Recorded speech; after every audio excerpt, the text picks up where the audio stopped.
introduce a little anarchy, upset the established order, and everything becomes chaos.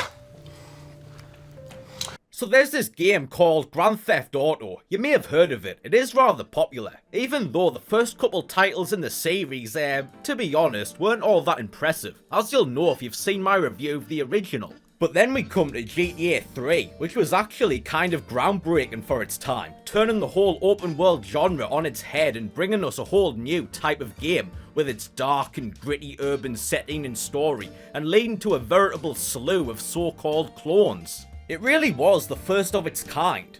Or was it? Well, let me introduce you to a little thing called Urban Chaos, which some might argue may actually be the first true, gritty urban open world game, at least in 3D, beating GTA 3 by a whole 2 years. Yeah, and what makes me say that? Well, let's dive in and find out. But before we do that, we're still trying to reach 1,000 subscribers. Yeah, we're inching our way there, slowly but surely. So if you enjoy my content and have yet to subscribe, I would greatly appreciate it if you would do so. And with that out of the way, let's get into it.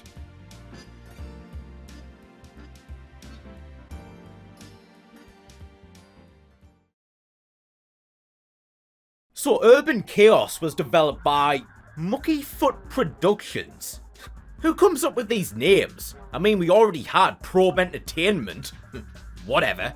And it was published by, Eidos, of Deus Ex, Hitman and Tomb Raider fame. Well, that's cool. It originally came out in 1999 on Windows before later being released on Dreamcast and PS1, which as usual is the version we're looking at. So we get started and get this quote from the man with the crystal ball himself, Nostradamus. In the year 1999 and 7 months, from the sky will come the great king of terror. He will bring to life the great king of the Mongols. Before and after, war reigns happily. And, okay, not really sure what that's got to do with anything. Like, what, is Genghis Khan in this or something? But if you found that confusing, get ready, cause we then get this cutscene what starts off in some medieval church or something, with this random monk guy talking about some battle or something. And I'm just sitting here like, am I playing the right game here? I mean, this isn't really the kind of opening you'd expect from something called Urban Chaos now, is it? But no, we then jump to New Year's Eve, 1999, in just random generic American city, where we then meet our main character, Darcy Sturt. A black female protagonist?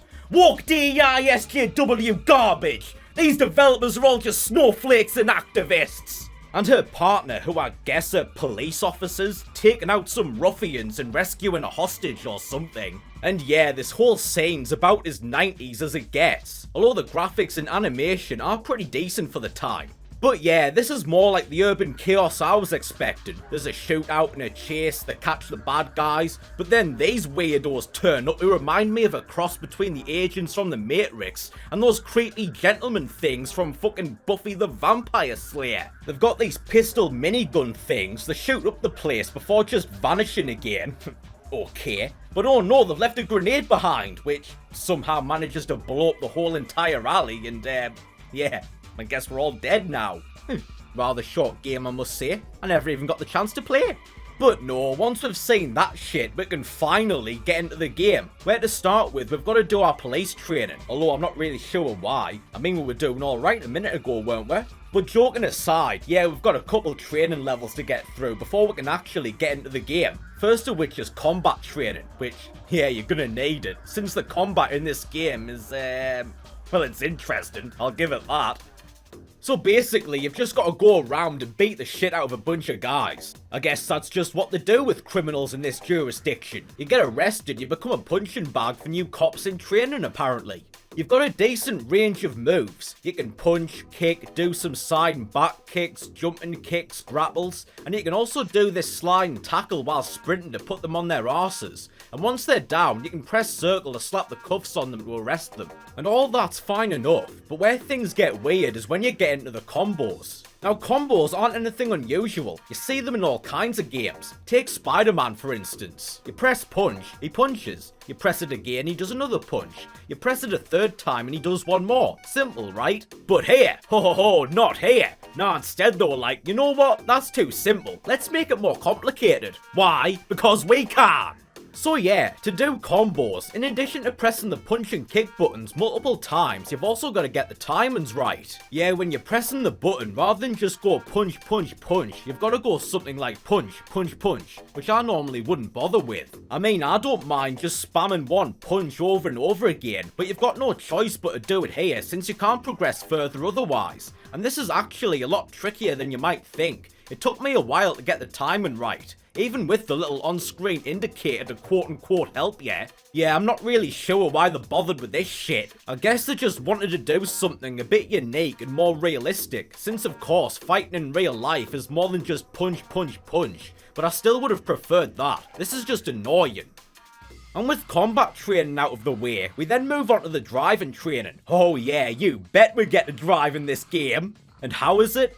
Well, let's just say that apparently, somehow, the award for worst driving in a PS1 game doesn't go to Batman and Robin, if you can actually believe it. Man, I feel so bad for Driver right now. I seriously did that game dirty, in terms of the vehicle handling at least. But yeah, the driving in this is just awful. Yeah, that's pretty much the best way to describe it. I mean, you've just got to make it around this little circuit within the time limit, but even that's a lot easier said than done, since the controls are so clunky to the point where you barely feel like you're in control of the fucking thing half the time. And it also doesn't help that the physics somehow manage to feel both too heavy and too light at the same time. Like, when you're going in a straight line, it feels like you're driving a tank, but then you'll try to turn a corner and you'll just go flying round all of a sudden like you're now in a Ferrari what's driving on fucking ice with its brakes cut. And not only that, but reversing is really slow and awkward as well, so it's annoying getting yourself turned around if you've gone the wrong way. So yeah, that's going to be a lot of fun to deal with when we finally hit the streets. And then last, but not least I suppose, we've got physical training, which as it sounds is to get you used to the on-foot controls and platforming and shit. And are the on-foot controls any better than the driving? Yeah, they're about as bad. I mean, they're not as bad as the likes of Batman and Robin, but that's not saying a whole lot. So you've got to make it through this obstacle course, jumping on crates and climbing over fences and whatnot within the time limit, which again is made a lot easier said than done by the heavy movement and clumsy ass controls, which you'll often see you getting stuck on walls and flinging yourself off these narrow walkways, which isn't all that hard to do due to the fact that the camera isn't very good either, so half the time you can't even see where you're going. Yeah, by this point I was thinking, oh, it's gonna be one of these, isn't it? But anyway, once you've made it through the training missions, we can now get into the actual game. There are some optional extra training levels you can do to get higher medals. I mean, if you really want to, there's not much difference, they're just harder versions of what you've already done. And now we can finally get out there and start taking a bite out of crime, where our first mission is to pick up an abandoned car, which seems more like a job for the towing company to me, but whatever. And then we've got to arrest a mugger. Alright, let's go. Now we can see just how close to GTA this really is, and the verdict is, yeah, pretty damn close in my opinion. It's not fully open world, you don't have a full city to explore, but each mission takes place in a different area which you're free to roam around in as you please. There's vehicles on the roads, there's pedestrians, and can you mess with them? Oh, you better fucking believe you can! Yeah, you can beat them up, run them over, shoot them, all without any consequences whatsoever, even in full view of your fellow officers. Hell, you can slaughter the hookers in the precinct and your colleagues won't give a shit. I guess it's true when they say the law looks after their own. You can even arrest random people, again just cause you feel like it. So yeah, overall I think they've captured the experience of being an officer of the law rather well, if I do say so myself. Of course I'm dangerous. I'm police. I can do terrible things to people. With impunity. Yeah, get some, motherfucker! King Kong ain't got shit on me, bitch! I am law!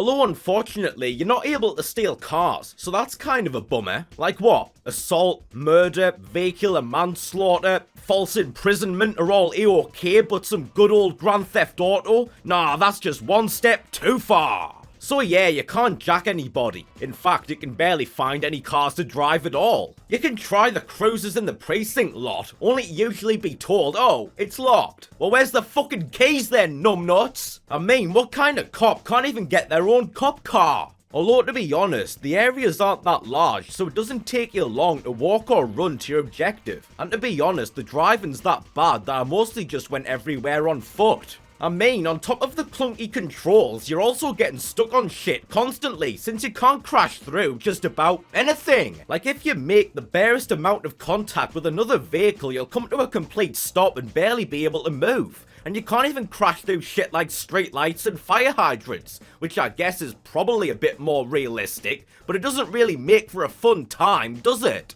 So yeah, the driving's pretty much a lost cause. Good thing there aren't any car chases or anything, because I know I wouldn't have the patience for that shit. Although it also makes me wonder why they even bother to have driving at all, since it barely ever comes into play. And yeah, that's basically the gist. You just have to make your way to your objective and do it. Simple as that. But that's not all there is. You'll also come across other crimes and events, which I guess count as side missions. And there'll also be random criminals who'll just attack you for no reason, cause yeah, that's what criminals do when they see a cop while they're out and about. They just come running over and start trying to murder them with their bare hands, like they're the infected from 28 Days Later or some shit. And you can also explore the area to find these bonus things, what'll improve your attributes, like your strength and stamina and what have you. So that's cool. So on the whole, I can see why some might consider this to be GTA 3 before GTA 3.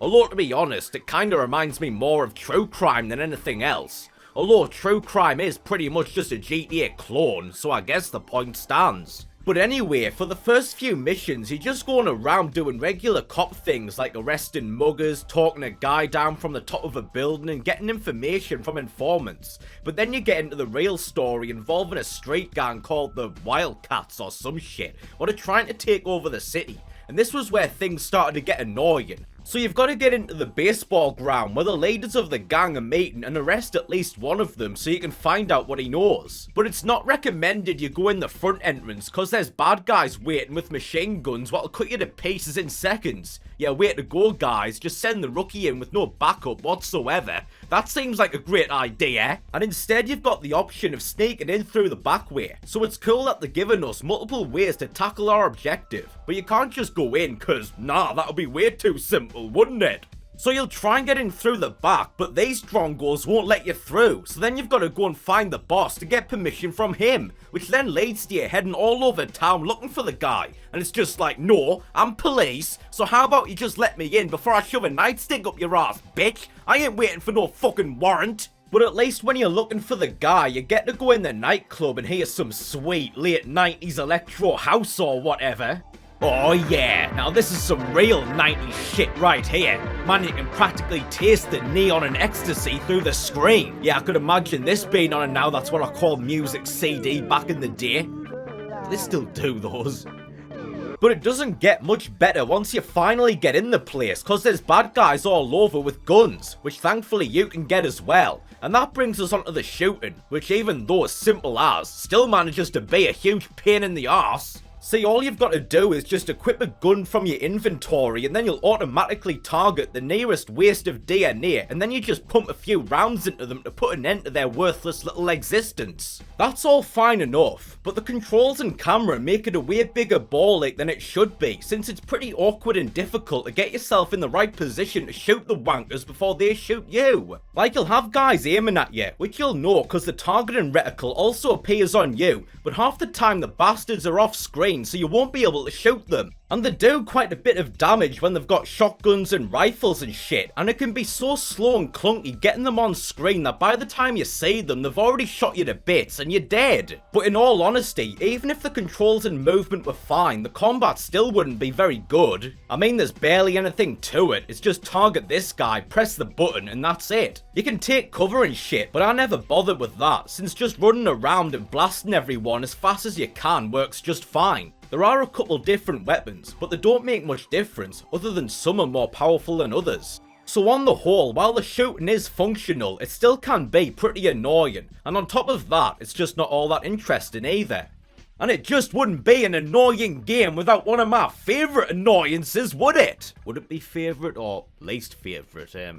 But yeah, anyway, there's no checkpoints, because of course. So if you get killed or fail, it's right back to the beginning and you've got to fuck around with the magical mystery tour just to get into the baseball ground again. In the end, I just said fuck it and managed to fight my way in through the front door.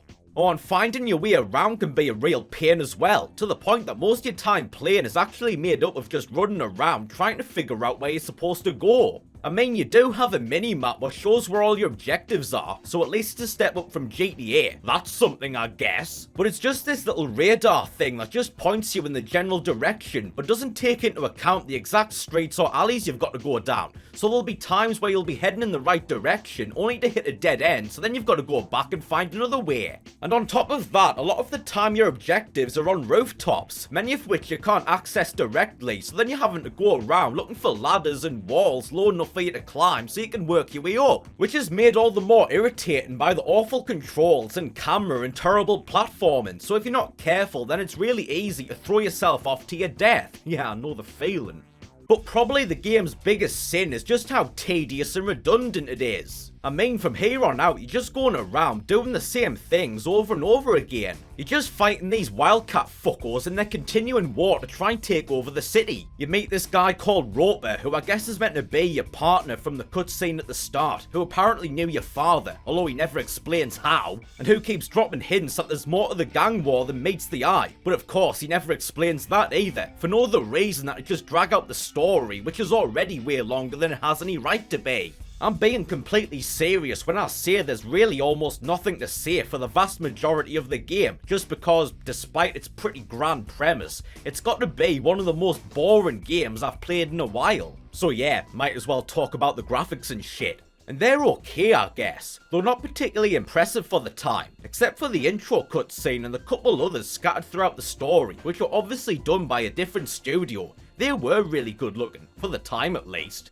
The environments are detailed enough, and I like the darker and more realistic art style as opposed to the bright and cartoony look of the original GTA, although the character models are pretty ugly looking. They're just really blocky and jagged, and the facial expressions are all just pretty weird and dopey looking. The voice acting's about as good as what you might expect from a game like this, which is to say, yeah, it's bad. It's so bad, but God bless them, they're trying. They're trying so hard, I'll give them that. And it's not like the material they've got to work with is very good.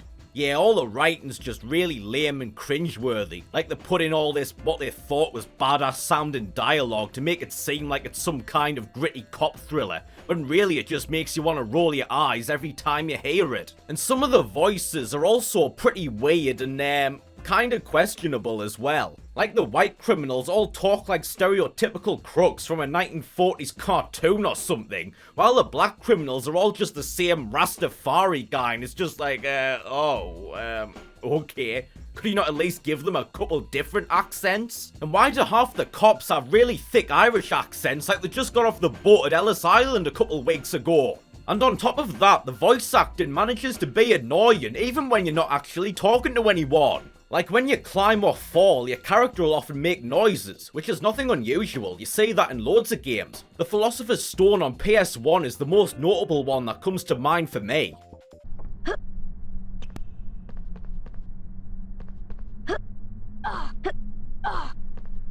But here, it's just so much more irritating just because of the noises she makes. I mean, she's meant to be this cool, badass cop, but she just sounds really whiny and pathetic. Like she keeps going, and it's just like, could you not do a different take where you sound a bit tougher?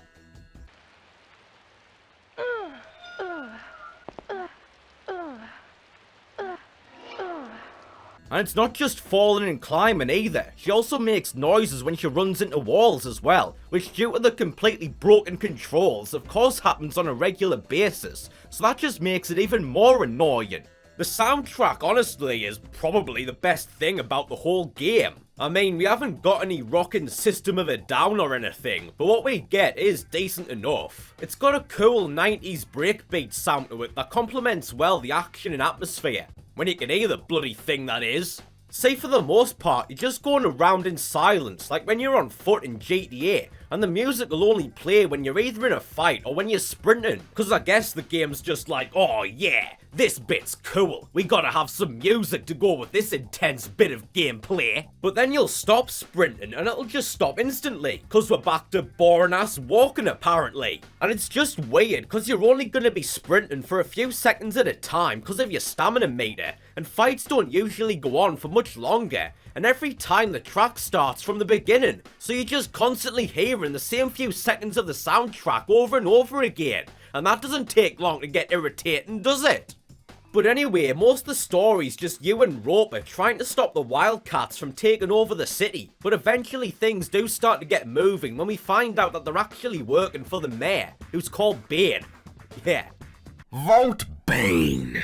Although it's confusing, because sometimes they call him Bane, and other times it's Banes, and it's like, well, which is it? And I guess since the Wildcats aren't doing a good enough job, he then brings in the weird Matrix Buffy guys from the start, so then you'll end up fighting them as well. And they're not that hard, but they still can be annoying, since they've got a lot more health, and they've also got their minigun pistol things, which do a shitload of damage if you get hit by them. And when you finally do take them out, they'll start floating up in the air. And the first time this happened, I was like, what is this, a glitch or something? But then they'll start throwing out force lightning and shit, and then a few seconds later, they explode. Or it's meant to be an explosion, but they kind of just go poof instead. But if you're standing too close, then it'll kill you. Like, what are they? Fucking robots or something? Did this just turn into the Terminator all of a sudden? And from there, it's just more of the same. You're just fighting the Wildcats and these T-1000 motherfuckers now. There are a couple missions where you play as Roper instead. Not that there's much difference. He hasn't got any different weapons or abilities or anything. The only real difference is that he can't sprint, because I guess he's just a decrepit old fuck. Oh, and remember when I said that you could just go around slaughtering civilians free of consequences? Well, turns out not apparently, because it was around about this time where after finishing a mission I got this whiny bullshit about how, oh, I'm injuring too many civilians. Yeah, well if the stupid fuckers didn't get in my way, then they wouldn't get injured so much, would they? And of course, I wanted to see how far this goes, so I just went on the rampage, massacring every poor bastard I could find. And sure enough, after being warned a couple more times, they're like, oh, you're too dangerous to be on the force. We're taking your badge for good. And yeah, the game's over, and you've either got to start again or load. Man, I thought this game had some balls. And it was also around this part where things started getting crazy. Since first of all, we've got to go and arrest the mayor at his house, which of course is protected by Wildcats and these cyborg guys. You find the prick who looks like this for some reason, but then he starts going on about how he's known you for 1,000 years, which just, what the hell's that supposed to mean? Are they actually going to explain? Oh, don't be holding your breath on that. Then in the next mission, we've got to break into some research facility to get an encrypted file which supposedly has the guy's plan on it. Oh yeah, there's actually a stealth mission in this game. And based on everything we've seen so far, yeah, this is about as fun as you might expect. Although it turns out you don't actually have to be stealthy if you don't want to. You can't just go in all guns blazing, but if the alarm gets set off, then you'll just get overwhelmed by bad guys and they'll slaughter you, so it's not recommended. But to be honest, this actually turned out not to be as annoying as I feared, since even though getting through undetected is just, yeah, don't bother. But turns out the alarm only gets set off if you fire your guns, not if the enemies fire theirs, because, fuck knows at this point. So if you get spotted, which you inevitably will, just run over and beat the shit out of them before they shoot you, and there you go. Then once the file's been decrypted, you find out that the mayor's plan is to build missiles. Yeah, just build missiles. For what reason?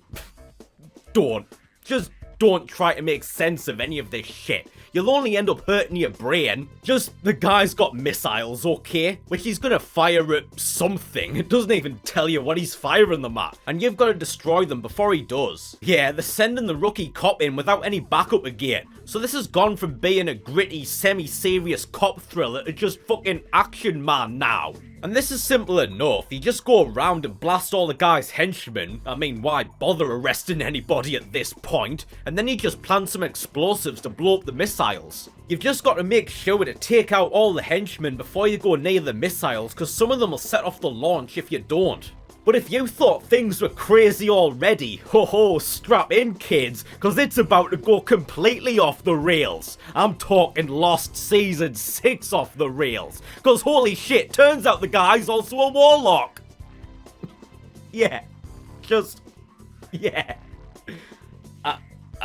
I don't, I mean, okay, based on what he was saying before about knowing you for 1,000 years and the weird cyborg henchman things, I was expecting it to take a supernatural turn at some point. But I just love how it's not even revealed in a cutscene or anything. You just go to start the next mission and the game's just like, oh yeah, he's also a warlock. Just, have you never heard the phrase, show don't tell? I mean, that's like if in, okay, pretty random example here, but take End of Days, Daft Arnie film from 1999, got Gabriel Byrne in it. It's like if in that film there's no actual supernatural stuff or anything going on, it's just a standard thriller about Arnie taking on Gabriel Byrne, who's just like a crime boss or a terrorist or something, until the last 10 minutes where it's just like, oh yeah, turns out he's also the devil as well. Yeah, but you didn't see that coming.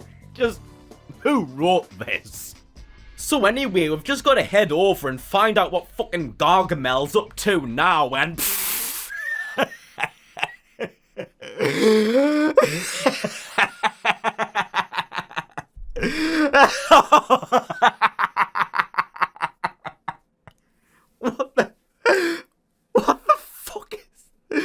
what the fuck is that? What is that? Oh my god. You know, I'll admit I was seriously considering just sacking this game in and not finishing it, because it was just so boring and uninteresting. But I'm so glad I didn't. Because just, what were they smoking when they came up with this shit? I mean, to those watching who've never played this, when I got out of training and was then going around picking up abandoned cars and busting gangbangers, did you ever, even for a second, expect it to escalate all the way to fighting fucking demonic hell beasts and shit? I don't know about you, but I sure as fuck didn't! This is like if in fucking Training Day, Denzel Washington just literally turned into King Kong and started destroying the neighborhood. So yeah, now I've got to take down the fucking Balrog here. And that's not just me making yet another pop culture reference, trying to be funny or anything. No, that's what it's actually called. Or Balrog for, I don't know, I guess copyright purposes or something. Since we're now just lifting directly from Lord of the Rings, it seems. What, is Bane actually gonna turn out to be fucking Sauron next? But how are we supposed to fight this thing? I mean, we haven't got any magic or anything. Well, that's okay, since turns out bullets will do just fine. So yeah, you've just got to shoot this flaming rancor thing all over and yeah, there you go. Yeah, turns out all along, all Gandalf needed was an M16. So instead of, "You shall not pass!" it should have just been like, "Say hello to my little friend!" So yeah, you kill Grendel over here and that's it. Yeah, apparently Gargamel only had the power to summon the one. And I'm not really sure why, but for some reason I thought the game was going to end here. I don't know why. Probably just wishful thinking. One, because I wanted to be done with this game, and two, I was ready to rip the piss out of it so hard if that was the case. That would have been a great joke. But sadly, no, that's not the end, since it's now on to the final showdown where we've got to stop the mayor from completing his evil ritual where he's going to open the gates of hell or some shit.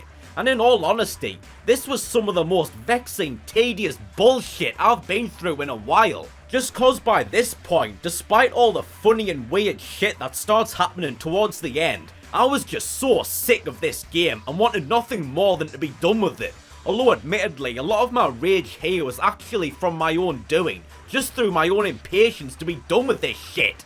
But anyway, before we can fight Ganondorf, we've first got to save some hostages or whatever, just for some reason, just to drag this shit out even longer. And the whole mission's timed, so of course we're playing as Roper and his doddery old arse for this bit, and you've just got to go around and pick up the hostages and carry them to safety. Then you switch over to Darcy, but rather than fight the guy, you've got to, I guess, blow up the building by turning on these fuel pumps to fill this pool. And this was bullshit, cause they decided now to give us an arbitrary platforming bit with narrow walkways and moving platforms and shit, where you've got no choice but to take your time because of the controls and camera, which will see you throwing yourself off to your death if you're not careful, which I did, multiple times, cause again, I was just trying to get through as fast as I could, cause I was just so sick of this shit. And once you've turned on the fuel pumps, you've then got to set an explosive next to this thing to blow the whole place up. But you've got to make sure to put the bomb in the right place, because if you put it in a spot what the game just doesn't like apparently,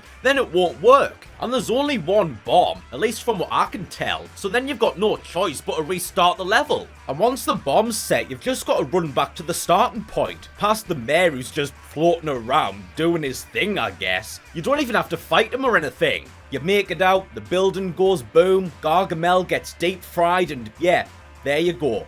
Why'd he do all this? Who is Roper? How did he know your father? Who are those weird agent guys? Fuck knows. And to be honest, who the fuck cares? Cause I sure as shit don't. I'm done.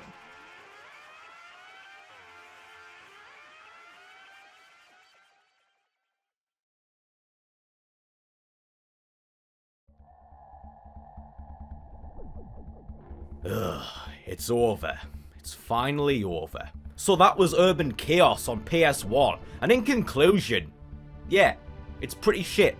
And I know GTA 3 hasn't aged all that gracefully either, but fuck me, this makes GTA 3 look like GTA 5. Yeah, despite its pretty grand premise and clear ambition, it's just not very good. I mean, the semi-open world nature of it is pretty cool and impressive for the time, but that doesn't really count for much when the fundamentals aren't there. It doesn't control very well, the combat's not very interesting, the driving sucks, the gameplay is pretty boring and repetitive, the graphics aren't all that impressive, the dialogue and voice acting are cringy as all hell, and the story's just complete bullshit. So yeah, while it's by no means the worst game I've ever played, and there might be some enjoyment to be had from how silly it gets towards the end and just messing around in it, on the whole it's just not very good, and for the majority of my time playing it, I was mostly just annoyed. And now that I'm done with it, I have no intention of going back. So yeah, you probably should do what I wish I'd done and just give this one a miss. And that's that.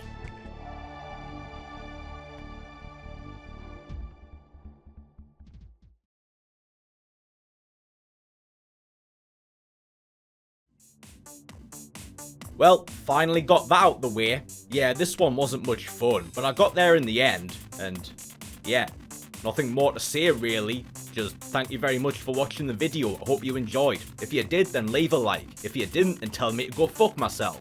We're still trying to reach 1,000 subscribers, so if you enjoy my content and have yet to subscribe, I would greatly appreciate it if you would do so.